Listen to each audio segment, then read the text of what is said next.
Thank Kettle Space. I want to thank Kettle Space for hosting us.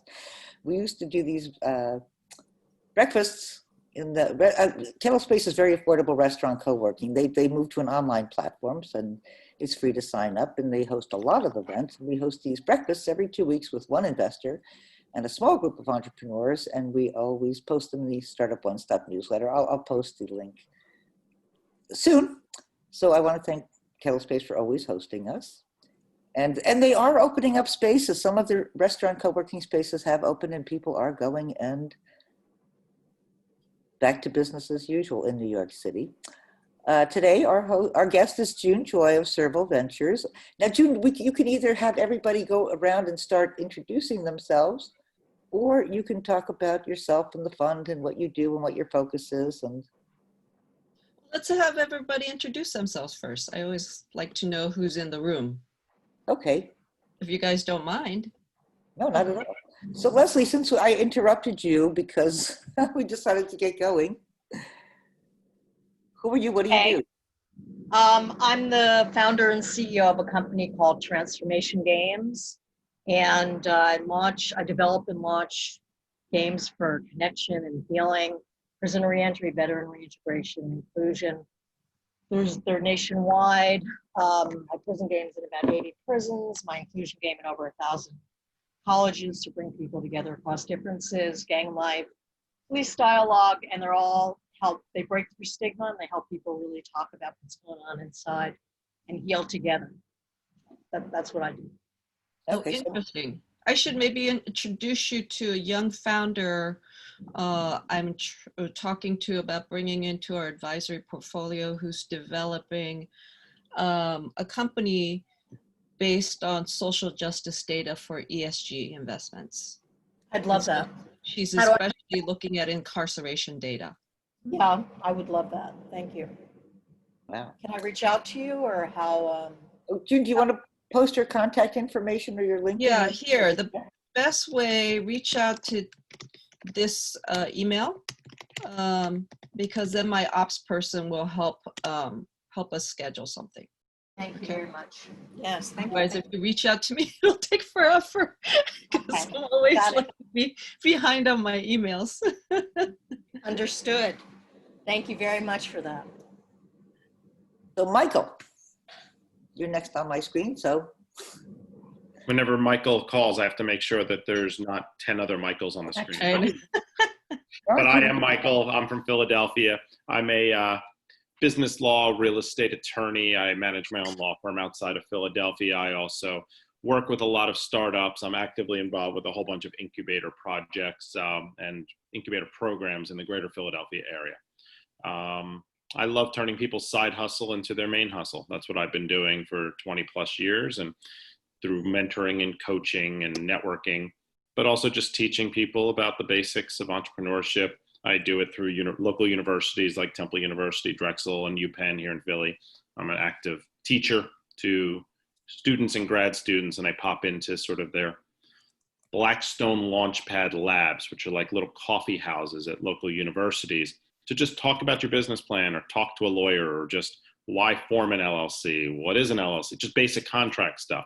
And I enjoy doing that. And some of these little tiny ideas have turned into projects that literally have been on Shark Tank. So it's wonderful to see stupid ideas or nothing just stupid, like ideas that need pivoting and need guiding. And that's the greatest thing, is when we collaborate together, we make something better than somebody who's got an original idea and just needs that nurturing.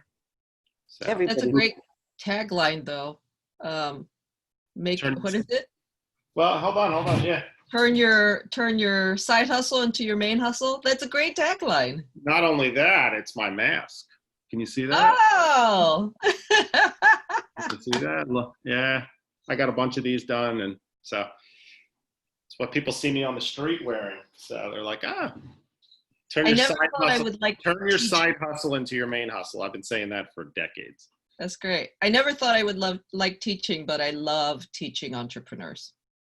Yep. And shout out to Bonnie. Now that I get her newsletter, if you haven't done it, definitely read it.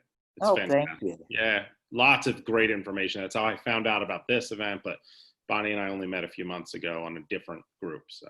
Well, that was the bootstrapper breakfast, wasn't it? No, Jeff Pulver's. Yeah. I try to get June to come to Jeff Pulver's. Those are good. I do go to them. I just can't go to all of them because he has so many. Yeah, he does have a lot of them. I just zoomed out of one to come here. Oh, thank you. I know. Yeah. So Sam. I'll go next. Yeah, sure. So I'm Sam Bogosh, CEO and co-founder of Axel AI. We do remote work software for video teams, lets them collaborate and search their content. We used to be based in Boston, but now we're just completely scattered. We have 19 people. Most of our dev team is in Eastern Europe. I usually live on the Upper West Side, but I'm in Maine right now. But business is, because we do remote work, is actually going well. We're cash flow positive at the moment. It looks very good for Q4 as well. And we're looking to potentially raise a seed round. We've been mostly bootstrapped, but we did a couple of accelerators in the last year. And we also did a small Republic crowdfunding raise that was oversubscribed. And I know Bonnie for years now, and we were planning to do a big shindig this spring. Like the New York venture and tech community really needs a big party. And back in the day, I was a party promoter. So we got pretty far down the way to selecting a venue, interviewing caterers. That was about February. Yeah. The good news is we didn't try and go ahead with the event, but new normal, distant future, it would be fun to do because there isn't a good one. I don't know if you're familiar with the Next Web events in San Francisco, but we thought New York could do so much better. And at any rate, that's kind of on my bucket list. Yeah, the Next Web event is online now. In fact, it's happening today and tomorrow, so I'm sure you know. Oh, I'm sorry, I misspoke. I'm in the Next Web thing. I was talking about TechCrunch out in San Francisco. Oh, okay. I have Next Web on the brain because we're in one of their pitch contests today. So we'll that's see how fantastic. Yeah. And Sam, I am so sorry. I owe you. We need to talk. So, can you send me your latest deck? I can, absolutely. Because I am now in the process of restructuring our advisory portfolios and things like that. So I'm still very interested. So cool. All right. I'm delighted to send you the deck and you raise. Happy to fill you in. Yes, love to talk. Okay. Absolutely. Great. Thanks. So Amy with the chairs. Yes, good morning. My name is Amy or Ami Minor. Oh, honey, I'm sorry. Both works. I turn around for Amy or Ami, both. And I'm a founder and producer of Admission Nation LLC. I produce Gypsy Jazz Flamenco show, flamenco fashion show. This is what is the artist wearing is made of the kimono. And since this year is the coronavirus, everything's canceled. So next year I'm doing Gypsy Flamenco documentary film. And next year, July 2021, I'm doing Gypsy Jazz Flamenco show, fashion show in Tokyo, Japan. And also the artist I'm bringing is who I'm doing a documentary. He have not gone to Tokyo since 2004. He's a dynasty gypsy family. And he came last year in America and all the show was sold out show. So I know that Asia will be very excited to see the artist. So I'm very excited too. So David. Good morning. Hi, I'm David Axel, and I'm the CEO of Darian Wellness. Darian Wellness connects licensed mental health counselors, psychologists, social workers, psychiatrists with clients who are seeking mental health services who fit within the scope of one of the counselor's practices. It's a marketplace model, and there's two populations that we serve. Consumers who are seeking quality mental health care and want to pay with insurance, and clinicians who would love to try out the waters of private practice, but have no idea how to do coding, billing, marketing, collections, and all the other parts of business they don't understand and don't want to learn. We've been in business for 6 years, so the proof of concept is definitely there. And now with the culture's almost overnight acceptance of telemedicine, we're set to expand across the entire state of Connecticut. We are based in Darien, Connecticut, but we are set to serve the entire state and outside of the state of Connecticut as well. So Adrian Stern. Yes, can you all hear me? Let me turn the video on. Can you see me too? Yes. Yep. Fantastic. Yeah, hi everyone. My name's Adrian. I'm the co-founder and CEO of Reveal. We're building a project management platform for content creators, starting with music creators. And the platform basically automates all of the really boring administrative, legal, copyright, and business tasks that are related to creating IP, and in this case, music. And yeah, we're rolling out a beta in a few weeks, about 4 weeks, and starting to get ready for fundraising, which is why I was intrigued to follow this conversation. Okay, so Itamar. I hope I pronounced your name properly. Hi, I'm currently in New York City. Part-time studying in Columbia University, and hopefully full-time in the near future, working on a dating app called Kama, which meant to suggest people dates upon matches at local businesses and partner of ours. And this way also being able to host the dates at their place and create sort of a marketplace between daters and venues. We're currently doing a beta testing, hopefully to launch soon. And the main premise is to provide young people with an easier way to dating in real life in times of social complexity, we can call it. That's a good way of putting it. Okay, first of all, you need to think not just young people, because the dating market, you're going to have better traction probably with divorced older people, or, you know, first of all. I guess, yeah, I'm trying to focus, I guess, on on a target demographic, but definitely. Well, and then also Bonnie, maybe he should partner with Kettle. I'm actually in talks with Dan. He's one of the co-founders. So Okay. we definitely are kind of in touch. Yeah. Yeah, thank you. That's true. Good point. So Matthew. Oh, you're muted. Oh, there we go. Hi, how are you, Bonnie? I'm okay. How are you? I'm doing good. So I am a C-level executive on 4 different companies. One of them is about to have a large exit. So we are looking to deploy into many different businesses, 25% angel, 25% venture, and about 50% private equity. We are eventually going to do our own angel fund that we're gearing up for. Our checks in venture capital and private equity will start around 5 million. And I'm going to be looking to invest in a lot of different businesses. So what I'm working on. And we have Orlando. I think Orlando, you're finally Orlando. Yes, I am here. Can you hear me? Yes. Can you hear me? Yes. Oh, okay. Okay. Excellent.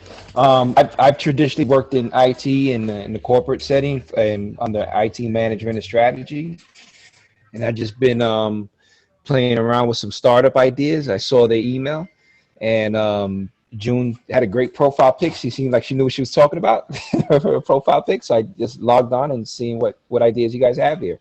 So I'm kind of just piggying back off of the opportunity to be here. Oh, thank you for joining us.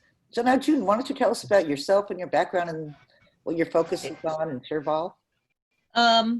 So I launched Serval in 2015 with the express goal of evolving venture investment, because I come from a background as a young executive. So I've been an executive most of my career. I also have worked in philanthropy. I was teaching entrepreneurs when I started to meet a lot of startups that said, we can't afford your consulting rate. And I was a strategy consultant for years, high level, strategic planning, succession, boards, you name it.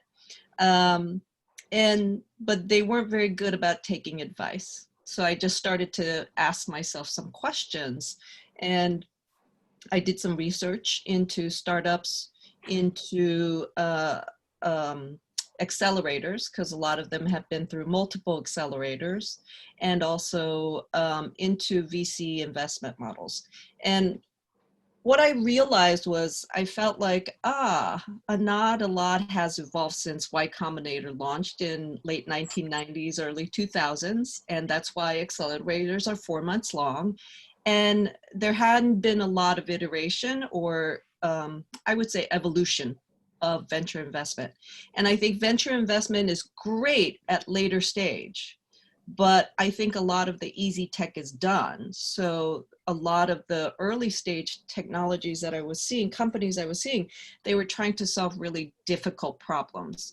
And I think the VC model does not work very well at that point. So I wanted to figure out, how do we invest though in early stage? Because I like emerging tech. We're an emerging tech and infrastructure venture builder and investor. And what that means is that I think emerging tech can transform the world, but we need to support it to do that. In the past, there used to be R&D departments in corporations. There's very few of those anymore, right?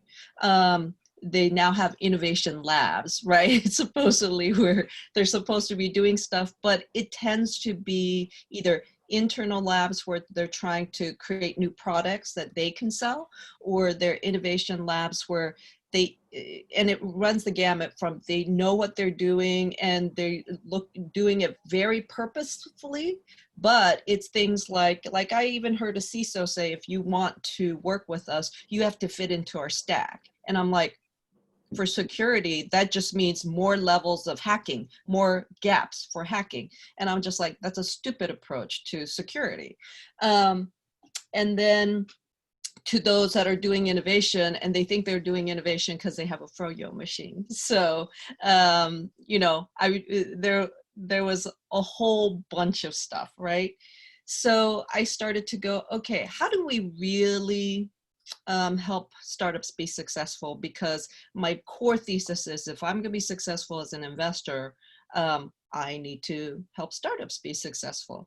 And so I started to down the path of trying to figure that out. So I've done a lot of experimenting because I have some science training in my background. So I applied the scientific approach. And I came down to developing an innovation roadmap, idea to Series A in 2 years. We have early proof of concept with a first-time founder in his early 20s that we started from idea stage, and he exited in 2.5 years. The other thing, and that helps founders focus on what they need to focus on, because that's a really difficult thing. But then the other thing is, I realized, founders are having a hard time figuring out, making decisions, right? And I hear that from my interns as well. I have a lot of interns. They're like, what's the template? The really interesting stuff, they don't have templates, right? That's what you have to do as a founder, is you have to figure stuff out, which means you have to make a lot of calls, a lot of decisions, right? Judgment calls. And so we developed a soft skills program. And we developed it initially for our founders, but we realized, oh, there's a big market for this. Everybody wants this. So we're actually launching that as a separate company.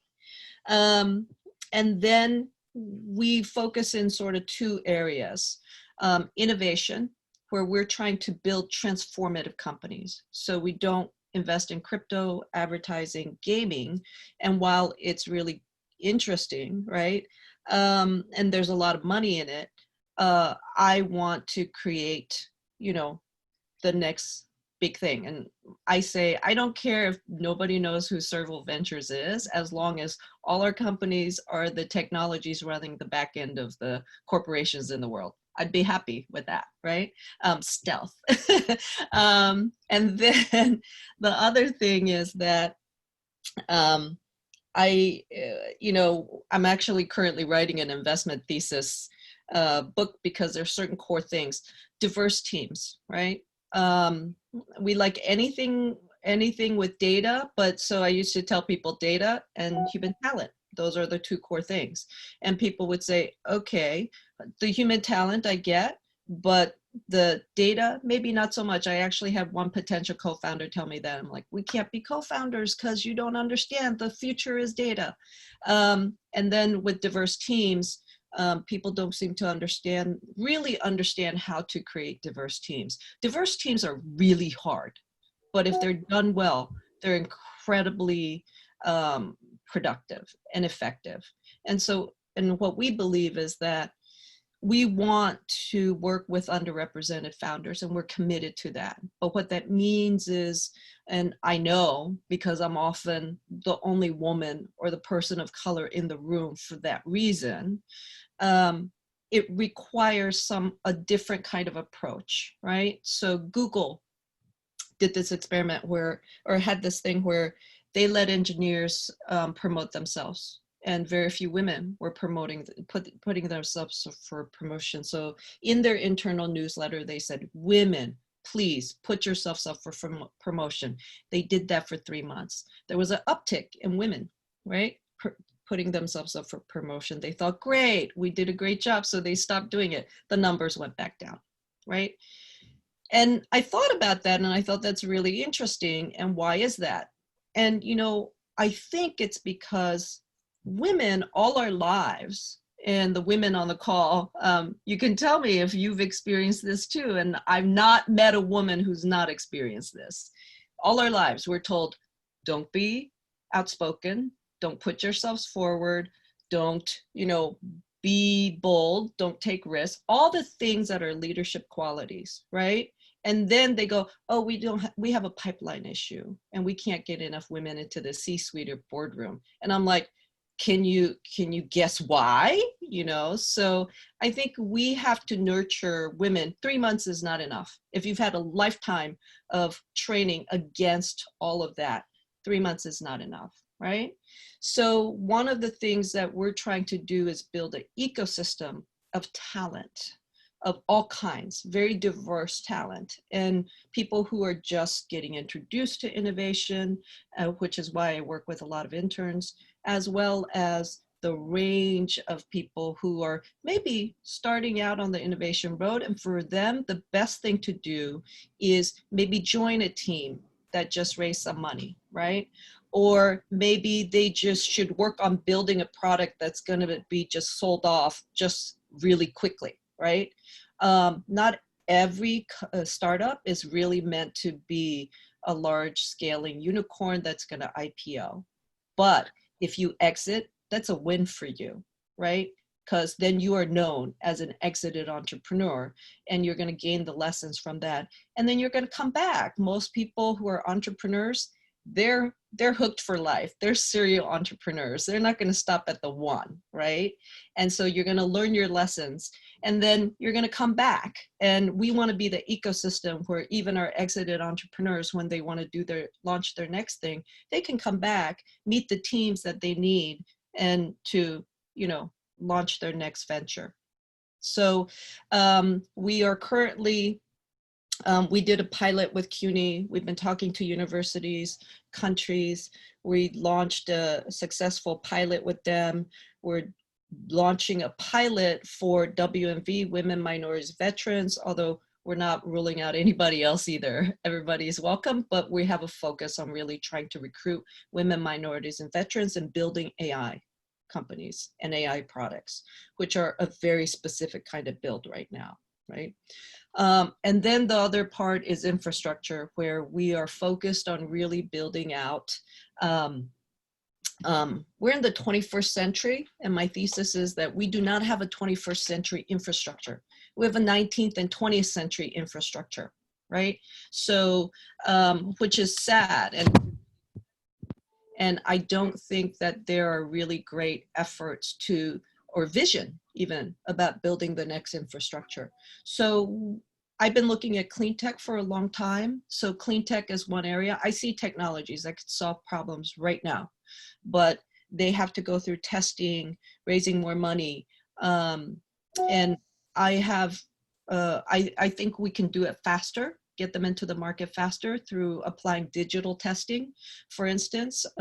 So that's something we're working on, as well as getting existing technologies out there and really creating the complex capital partnerships that we need. So for instance, right now, we have my partners and I have identified a low capex, opex sewage cleaning technology that will help clean sewage and also create offtake that can produce biochar and then further clean water and soil. And we want to take that into throughout Africa.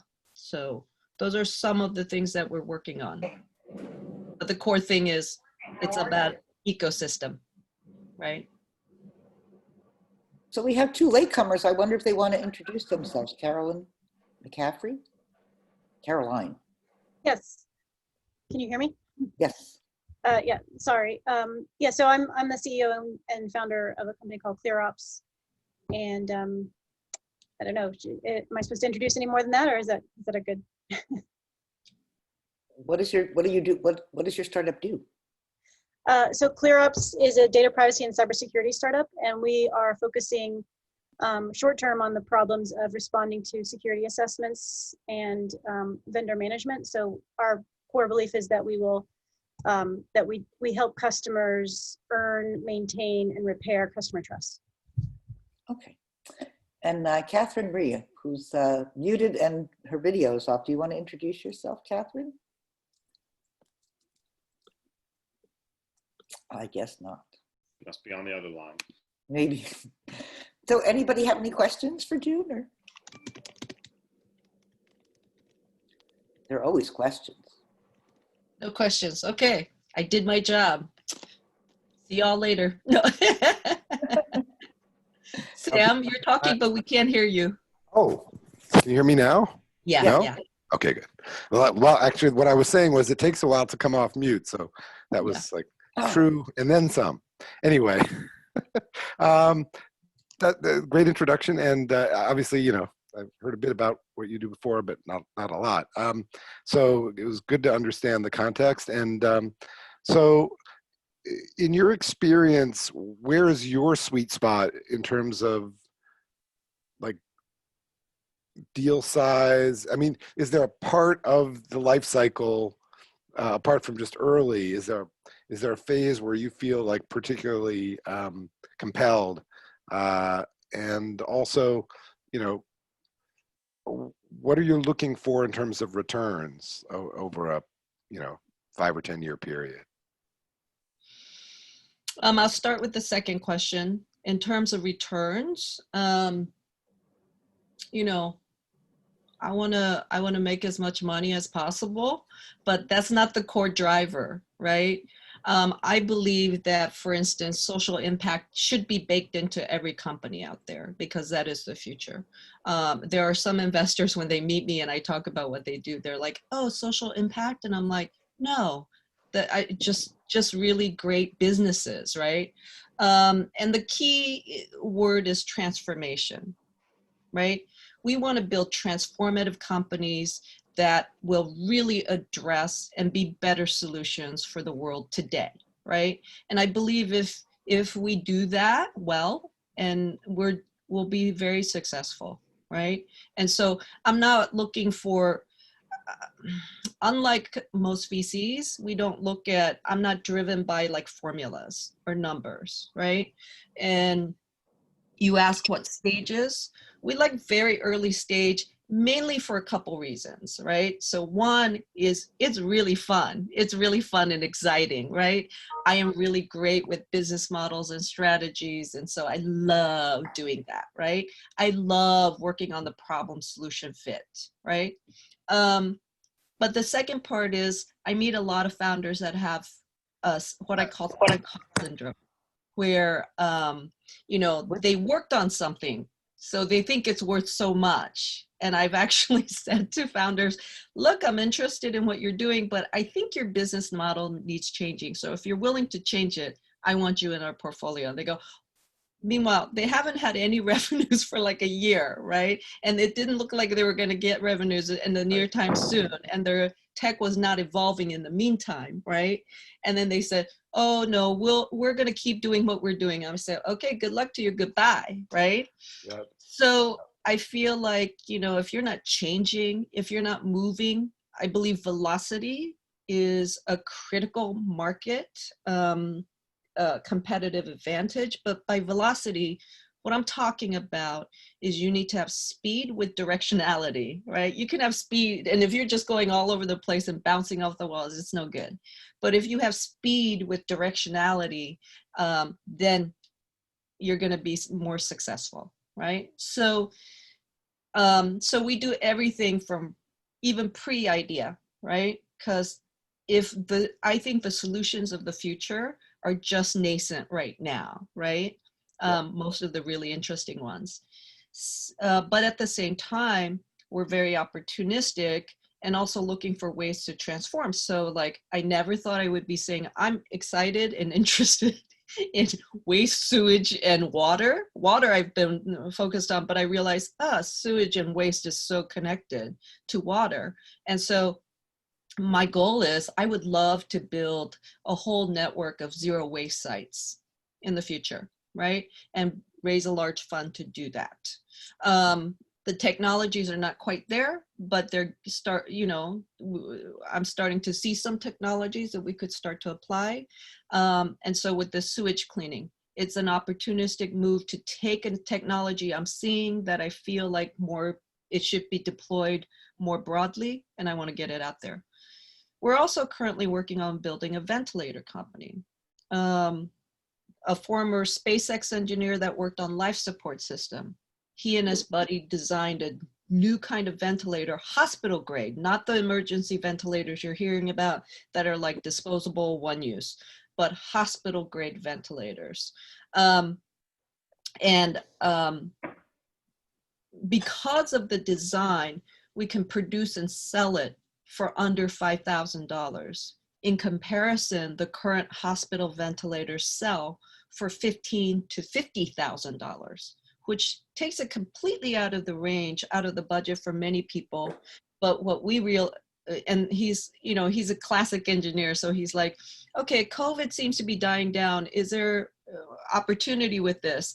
And I looked at him like, yeah, we could be creating a whole new market for ourselves, right?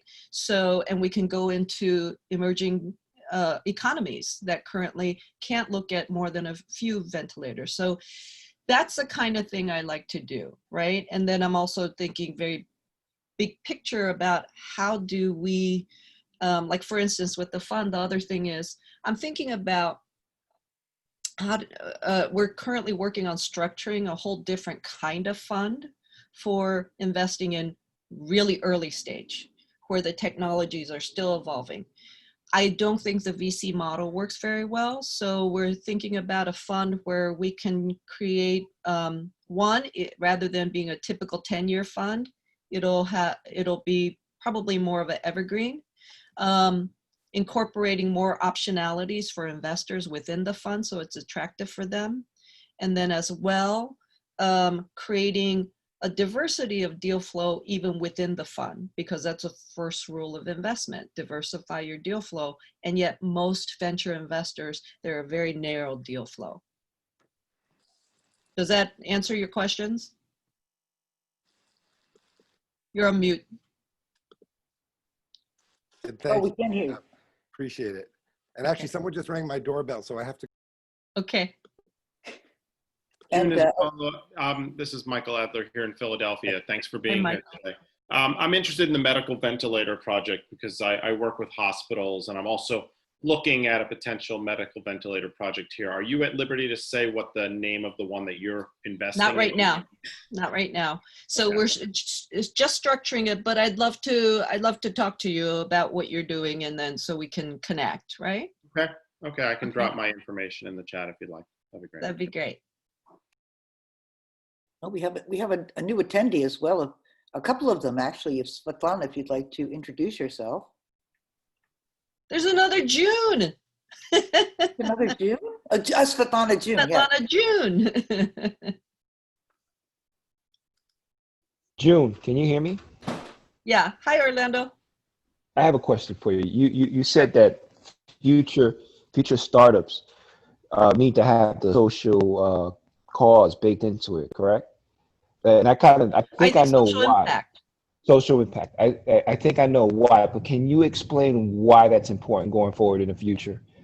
You know, because typically you look at a business, a startup, you look at the requirements, or you look at the idea, and obviously making money has been the most important thing with businesses. But why would a person who's making money oriented would want to include other than the you know, obviously the empathetic things that come with doing for something for social change or social impact? Why is that great business wise? Well, I mean, just think about yourself, right? My guess is you're probably a millennial, late millennial. Is that right? I'm an old centurion, old heck. My body fitted to it. I'm about 45 years old, but I feel like I'm 100. So Okay. So does that make you a Gen Xer? so Anyways, my daughter is Gen Z. I've had many interns that are and founders that are Gen X millennials, right? They want social impact, right? So as they grow, because they have been taught social impact from the very beginning, from when they were young, you know, they are going to be looking to invest and have their retirements invested in social impact companies. So I think it's a competitive advantage for corporations. So even in my Stanford graduate business school network, I talked to heads of countries of various corporations, and you know, they're all talking social impact. 2 years ago, I was speaking at an ESG conference, and that's environmental social governance. Although I've heard lawyers say it's really, right now, it's really more about GES. So it's governance, environmental, and social will come last, right? But even with Black Lives Matters, right? Black Lives Matter, corporations are trying to respond to that, but because if they are not, they are going to get hit on their bottom line. So right. If you do not have social impact baked in, then your brand, your revenues, it's going to take a hit. But okay, yeah, thank you.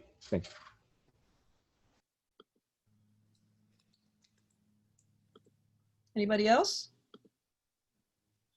Bonnie went away. No, I'm here. I'm sorry. I think she was yeah, she was going to have the new people introduce themselves. Yes, we have Isaiah here. Isaiah, do you want to introduce yourself? And Svetlana? June, another June? But first, Isaiah. Hey, folks. Can everyone hear me okay? Yes.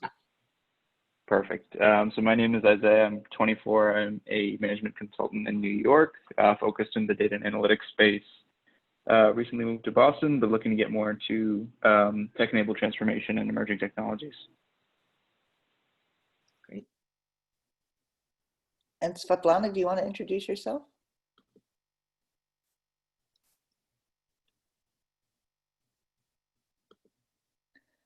I guess not. See, maybe women are, there's a couple of women who didn't want to introduce themselves. Maybe women are a bit more shy. Matthew, you always have a question. I actually have a small question, June. Sure. Thank you for, first of all, thank you for taking the time. And I was wondering how much of a consumer-facing oriented products and companies are of interest to you. You know, in my case, for example, those that are trying to kind of take a space to its next level potentially. With dating, the way I see the market, nothing really has changed for the past 8 years or so, and we do see a few, potential evolution to this space. So yeah, just like kind of what is your perspective on that field, and yeah, basically. So we like enterprise. I actually don't like consumer facing, and I really don't like two-sided marketplaces. I think those are really hard. That said, I always say never. You never know. And particularly with dating, that's something that I think is interesting. One, because I've done it before and it's a horrible thing. But also two, I think that with dating, it really addresses a human need. So I would put it up there with water and sewage, right? And waste collection. Yeah. I think that humans need connection. They need love. I think, and our lives and our world has gotten to be such that it's really sometimes very hard for people to do. And so I would love to be involved with solving that crisis. One thing I would ask you, in your intro, I didn't hear anything different, right? Yeah. What is can you give me high level, what's your secret sauce? Why is what you're doing different? Yeah, in a sense, the situation in the current, in the industry at the moment is that the main focus is on providing people with potential for relationships and for physical interactions, but nothing more, which means that most of the products are providing messaging and the virtual conversation, and taking it to the real life is for many people extremely hard. And more than that, taking it to the real life in a time in which, first of all, the younger generation has a lot of social anxieties that the generations before us, I guess, didn't necessarily experience. So I'm mainly focused on the Gen Z, and I will tell you, other generations have experienced that. I think it's just not. I mean, yeah. Older people, hey, speak up. But I just don't think that you guys seem to think it's such a unique problem to you. And I will tell you, it's not. We've all experienced it, but in the older generations, we were just told it's not an issue. Just go do it, right? Yeah. I used to be an extreme introvert. So people are like, wow, you seem like such an extrovert. I'm like, no, I had to learn how to do this, right? Networking used to be such torture for me. I am not like Bonnie at all. It was really hard to talk to people. Yeah. So on top of that, I would say that even those who are not necessarily introverts have hardships today, turning those virtual relationships into real life ones.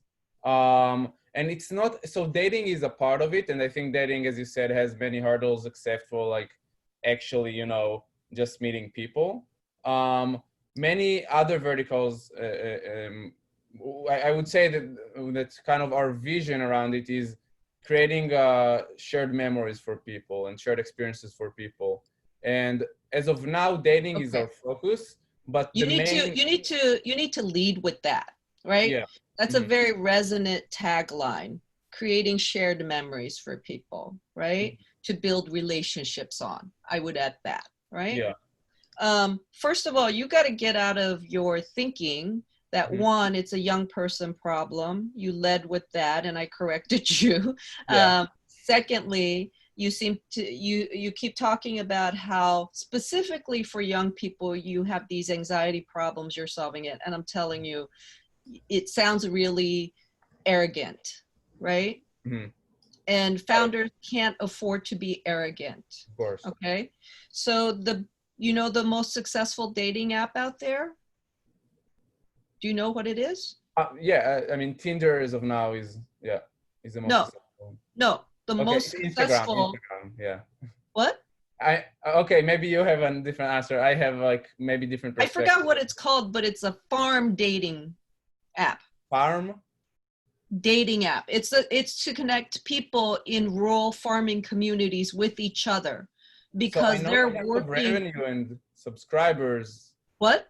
in terms of revenue and subscribers, paying subscribers, I'm not sure. In terms of marriages. I knew you meant that.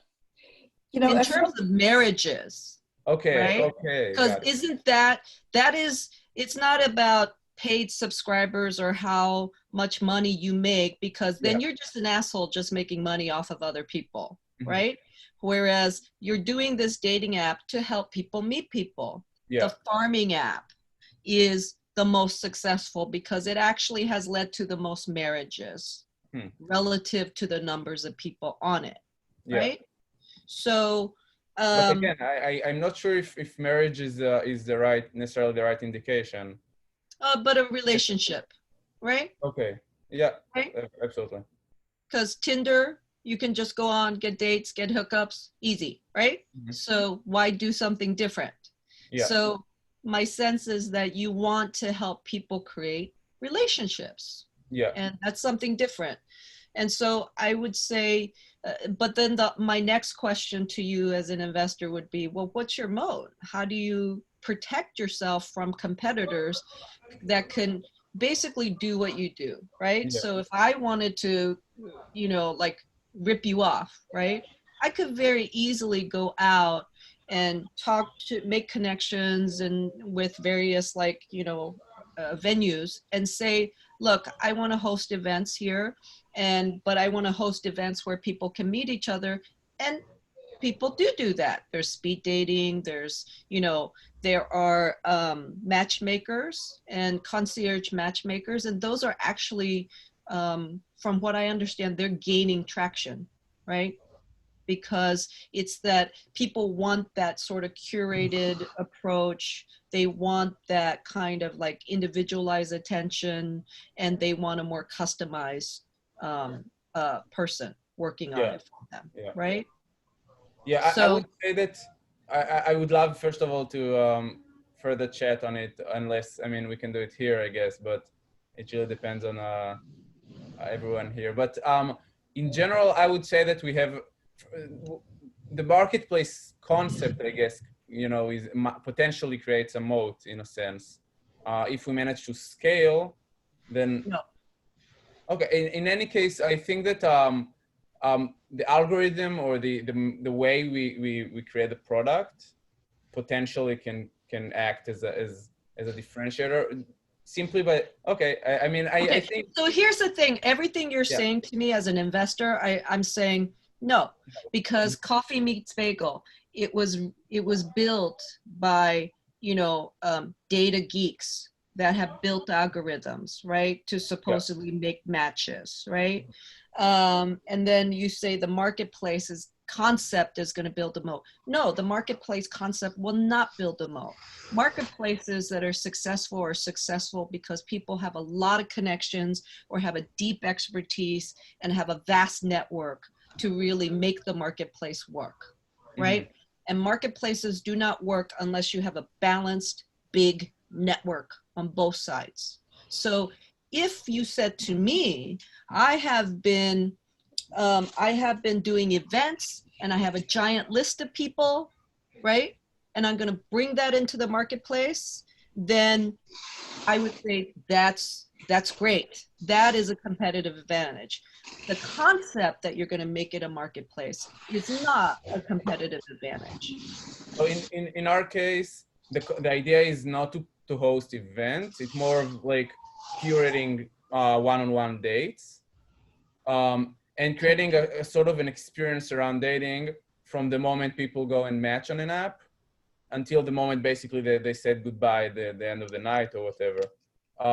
So we kind of curate, you know, so they go on the first place, or on let's say the main place they're gonna have the date at, and it could be, you know, out of a variety of activities they can choose from, and they do that. I guess the logistical effort of generating this meeting is very low because the app does basically everything for them. So and I think that could be interesting. I think it could. I'm not sure what your business model is, but I think it might be hard to make money if you do it well and if you do it right. right? Yeah. Because it cannot be that will not work as an algo. Mm-hmm. Not initially, right? You need Yeah. to have heavy duty human involvement in the kind of nuances that you're talking about. Setting up a date is a very nuanced kind of activity. And there is no AI out there that can do it well right now. And so Yeah. you will have to train it over time, and there's not a lot of data that you're starting with because you don't have a lot of data on different kinds of dates right now. You have to build all that up. So it's going to take time. So it can be very expensive, right? So I think you need to try and figure out how you streamline this so that you can get to some successes early, right? Whether, and it should be a mix of matches, revenues, and traction, right? Yeah. Because until you have that, no one's going to invest money in you. Got it. Okay. I'd like Unless, yeah, go ahead, Bonnie. Oh, I just wanted to interject one thing here. You know, I've never been on a dating app. I've been married to the same guy forever. I admit that. But I will say, as somebody who has successfully gotten 14 or 15 couples married, no divorces. I've literally lost count, but if I sat down, I'm sure I could name them all. This is the problem, and I've noticed this with friends who are on dating apps, and even the apps themselves. You know, one night I was checking out one of these apps. My husband, I was just curious about it. I was not looking. People, and hopefully this will help you out.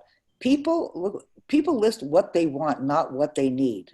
When I was matching people up, I'm like, they need each other, not want, it's need. And that's what's missing. And even when my husband was sitting there with a friend of mine who's on the dating apps, and you know, he's looking at what she'd swiped right, and he was translating for her. He said, and he got rid of most of them and found the one or two that she should have gone out with. And you know what? Much better. But you know, can I? Oh, go ahead, Go Bonnie. ahead, Orlando. I'm sorry.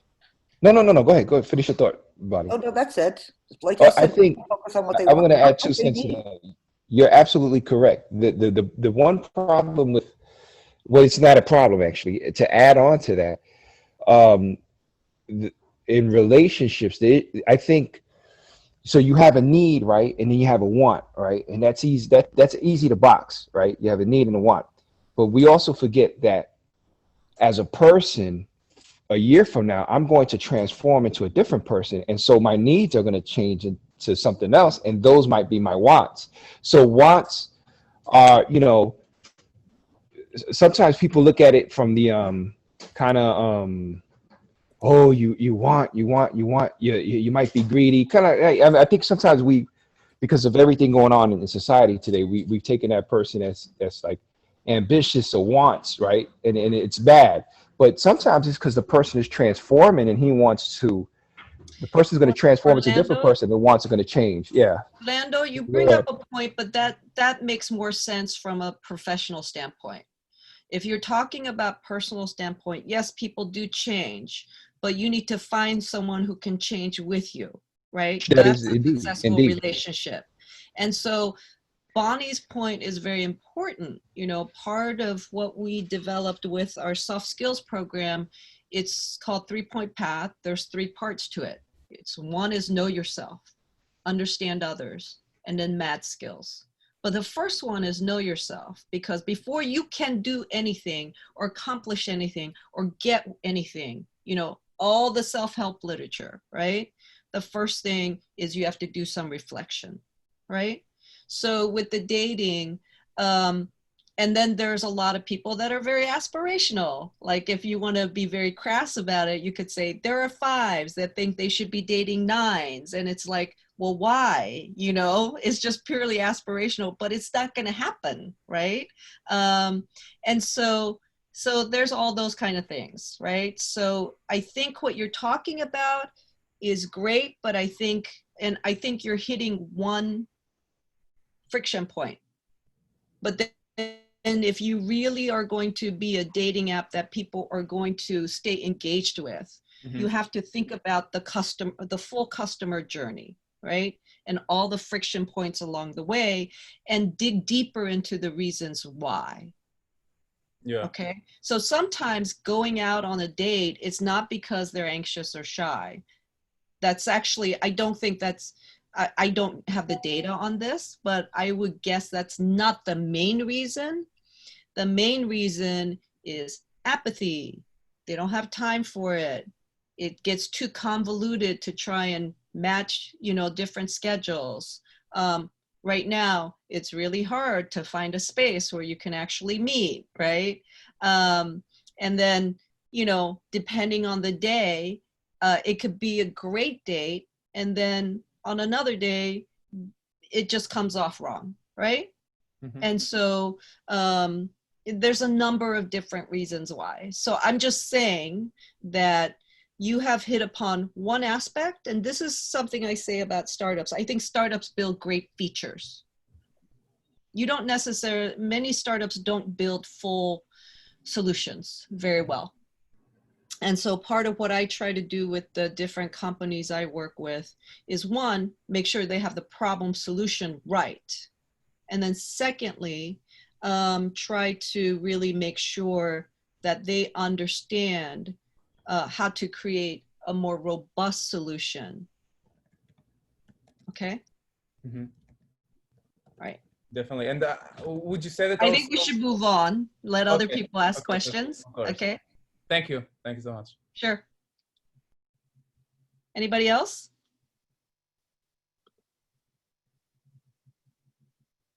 Well, if I can just jump in for a second. First of all, that was a great conversation. Your candor is awesome. Like I enjoyed that so much, I have to say. This is kind of an open-ended question, but I'm just kind of curious, how do you evaluate an AI company when someone comes to you and says, hey, we're building this company and we're using AI? Is how do you, to get more specific on the question, how do you weed out the company's just using AI as a term to kind of try and, Right. get the interest versus they really are using AI? Right. Just like crypto, like, last year, everything was crypto, and that made it really sexy. And it's just like, what the hell does that mean? Like, why do a token? So my first question is always like, why are you applying AI to this? Because many problems in this world right now, they're not technical problems. They're not problems that can be solved by technology, right? So I want to understand, why are you applying AI to this? And then secondly, what kind of AI, right? Because a lot of people, it should be AIs, but it's people, we say AI, but it's AIs, right? And then oftentimes when I ask, okay, what kind of AI technology are you applying? Sometimes they just go ML. I'm like, oh, it's just another kind of very base level ML play. Sometimes when I dig deeper, there's a few companies that say, oh, well, we do this. Like I'm currently looking at a cybersecurity company that I think is going to gobble up the world and be the dominant player. Part of it is that they have a whole different approach, but then they also apply quantum keys. Because I said, well, what about when quantum comes into being, and then is more widespread, and then it just cracks your code? And they're like, nope, we use quantum keys. I'm like, good answer. And then the other thing was, then when I started to ask about how they were using it, what they were doing, the biggest problem in cybersecurity is not the technology, it's the people and the end users. So they are attacking it from that angle. And I think that is the smartest thing that I've heard out there in terms of cybersecurity, right? So I look for what kinds of AI and how, because oftentimes it's not enough to just do ML. Because oftentimes if they say we're doing ML, that usually means they're applying some kind of AWS, right? And so it's not even like their own ML algos, right? Then the other thing is, I want to understand what kind of data sets are you using, right? And how are you using the data sets? Because I think there is a huge data illiteracy problem in the world right now, and people don't understand data. And if you're going to do AI, you need to understand data. And so you need to understand, and also it's not enough to say, oh, we're going to get this giant database.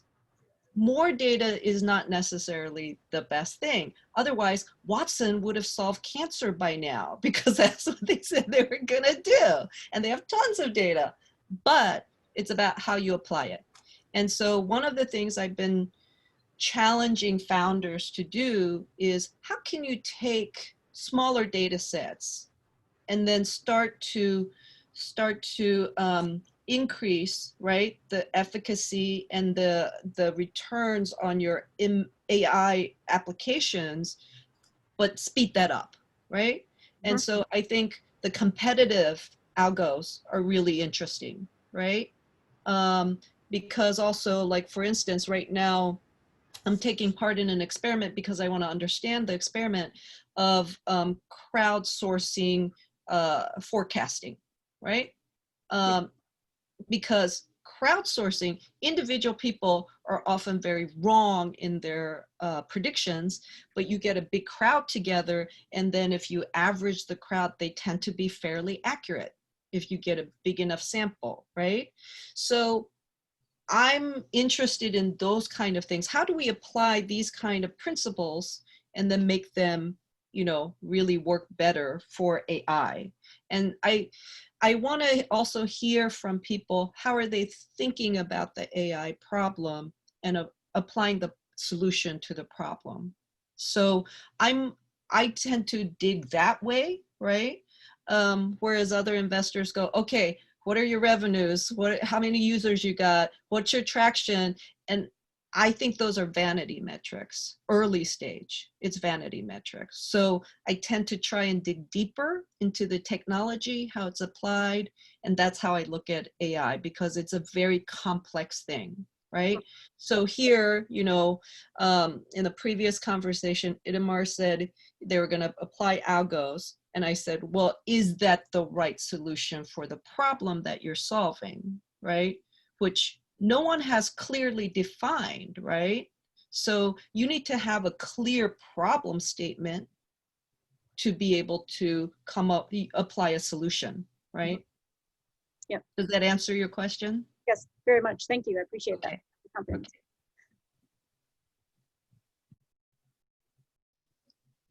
Anybody else? I would like to just comment on something. And you said, and a lot of people have said, or did for a while, that the VC model is broken. And, you know, I work with early stage companies and try to help them get funded. And, you know, what I find extraordinary, and they are tackling big markets, larger markets, is that a lot of these supposedly early stage VCs lately have wanted to see $1 million in revenue. I'm like, you're an early stage, don't call yourself an early stage VC. Exactly. Did I miss something? So I have actually said, I've been meeting with lots of investors as I start to think about, you know, raising my fund and then trying to find co-investment partners. And I've spoken with private equity, Series C and D investors, because they're always looking for, you know, I get this confused, but I think upstream deal flow, because they're downstream, right? And I've started to ask them, they go, oh, we invest at this stage. And I go, well, what are you going to invest in if you're not investing in the development of the interesting technology now? So I asked that of the later stage investors. And the early stage investors, I'm like, you know, they all want to see revenues. And they seem to think that they say survival of the fittest will help us to weed out the ones that are going to be successful. First of all, I think they misunderstand Darwinism, because Darwinism is not purely survival of the best, which is how they're translating it. Yeah. It's survival of adapting certain qualities for the environment that you're in, right? And so I think that right now, like, is the world working for us? Are the solutions that we have the ultimate solutions that we want to have? Like, I'm thinking, you know, when I ask about meet people who are doing smart cities, I ask, what is a definition of smart cities? And I don't get good answers. I have not gotten a really great answer. And I started to create my own answer. And I started to think about sci-fi, right? Star Trek. Star Trek is about, your tech enables a whole host of really wonderful humanitarian stuff, right? We can have holodecks, so we can stay fit and practice things, but also we can use the holodeck for other things. We have a computer that can simulate different kinds of food and create food for us, right? We have a computer that can help us talk with other species that are speaking different languages, right? I want that, right? And then when you walk around, you don't have to have an ID or a pass at every door, right? To help you open the door. Everything is smooth, right? It's seamless. And to me, it's about interoperability. We have technologies that are separate technologies that do not talk to each other. We don't have clarity around how do we enable technology so that they can talk to each other, but keeping our data private, right? We do not, so to me, one of the biggest things that I think is lacking is this kind of visionary thinking about what are we trying to do for the future? Yeah, you're gonna make money in the next 5 to 10 years, but what are you leaving, right? I'm hearing a lot about these technologies, especially now that we're online, right? They're talking about how a lot of employers are using these technologies that are surveilling you, right? They can know every keystroke you'd make, every facial expression on a call, how long you're on your computer. I think that's invasive, right? And there's not being a conversation had about what does that mean. Instead, it's just, okay, we're going to do GDPR, right? And California is going to adapt this thing. And I think that's one tool in the toolbox we need to have to approach these problems, these big, complex problems, interconnected problems, right? And the thing is, we have to be careful because you tweak one part of it and all the other stuff gets messed up, right? Or it shifts. So you have to think about the whole thing. So I think that's why, when you ask what stages I invest in, I'm a little bit opportunistic because we're looking for what are the stages that we can invest in, that we can do something, right? So I think that when it comes to clean tech, first of all, we need to stop talking about them as pure tech companies. Instead, we need to talk about them as infrastructure companies. And when infrastructure needs to take on different connotations. And I am starting to think about how do we create a different kind of fund? There should not be venture funds for purely for clean tech. I think what we need to have is a consortium of capital. So private public debt as well as private public equity, right? And as well as relationships and processes, clarity of processes in place about how do we do these things to make this reality, right? So I think, yeah, I'm with you, Bonnie. I think a lot of these early stage investors, I don't know, I want to laugh when they say early stage, but at the same time, they look at me and they're like, how are you going to make money? And I'm like, I'm going to make money because I'm not just doing one thing. I'm diversifying our investments. I'm diversifying our return portfolio, right? So I'm just trying to approach it in a different way that works for both on the investment side and also on the startup side. I know you have to go in a minute or two. Does anybody have a last question? Because there's one thing I'd love to comment on. But if somebody has a question, it's your stage, guys. Well, one last quick question: East Coast versus West Coast, sort of. Lightning round. What's your quick answer? Yeah. So I heard this comment. Someone said to me, West Coast will invest in ideas.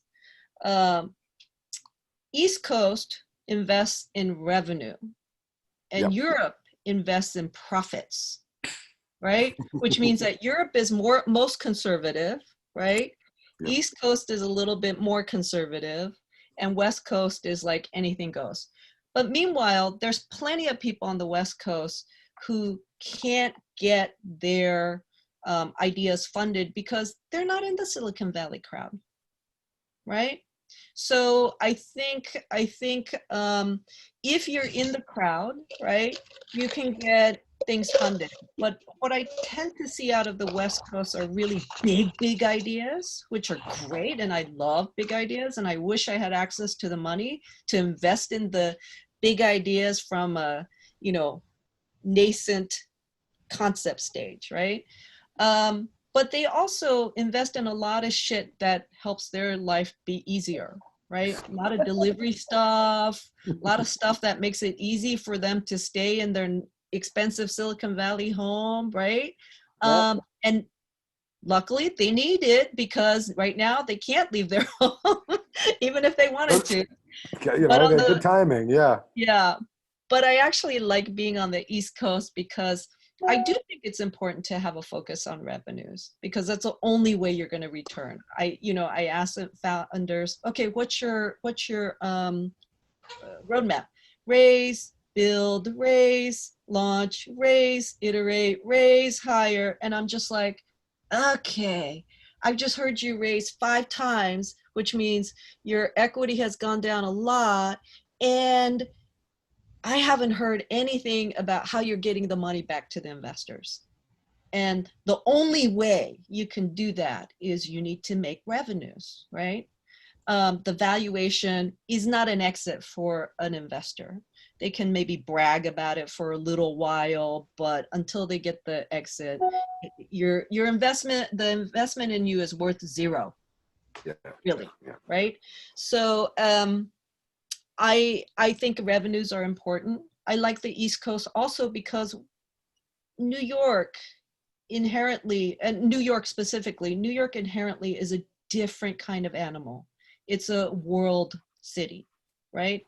So I have a global focus on everything. So looking out at the world from New York, I have connections to, you know, I feel like I have connections to the rest of the world. So those are my very opinionated thoughts on it. Totally get it. Yes. But I agreed. also love emerging markets. I think there's a lot of potential in emerging markets. I've always been really fascinated with Africa because a quarter of our, the entire planet's population is going to be in Africa by like 2050. I'm like, that's really intense, right? And like they're building cities that are going to be like the future cities next to maybe, you know, maybe a couple Chinese cities. But in China, you won't have the freedoms that you will have in these African cities, right? And Africans are incredibly entrepreneurial. So, you know. Cool. Bonnie, I didn't mean to use up your time if you had something. Oh, no, that's fine. I didn't know if you needed to go now, June. And if, yeah, I do need to go. It was great to talk to all of you. And I put my info in it again. So if you want to reach out, you can, you know, send anything that way. And my ops coordinator will make sure that it gets to me in the proper fashion, whether it's a meeting or information that I need to see. Okay. So, and I also wish you all the best of luck in everything you do. It's a hard journey, and you guys are doing an incredible service for humanity in launching things. So, thank you. Thanks a lot. Thank you. Have a great one. Thanks, everybody. Thank you, everybody. Talk soon. Bye.